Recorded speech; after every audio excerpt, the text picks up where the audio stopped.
Welcome to the Rim Break Rodeo. We hope this video helps. You start by confirming prerequisites. You have an active Adiclub account and enough points to redeem. Once logged in, check your balance and membership tier so you know which rewards are eligible. Make sure your email and payment method are current. This avoids delays at checkout. Also look for point expiration dates and any minimums. Now that basics are set, navigate to rewards.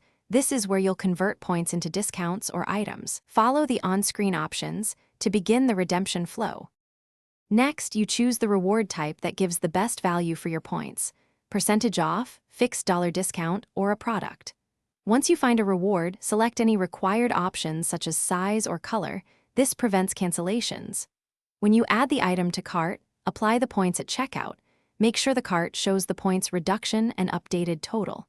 If partial payment is allowed, decide how many points to use versus paying with card. Confirm the final price, then proceed to complete the order. Finally, complete payment and review the order summary so delivery times and pickup options are correct. After purchase, check your confirmation email and verify the new points balance. This confirms the transaction processed. If the discount didn't apply or points didn't deduct, first retry applying points, then clear your browser cache or try the app. If problems persist, contact support and provide your order ID, account email, and a screenshot. They can adjust points or correct the order quickly. Thanks for watching. Consider subscribing if we helped you.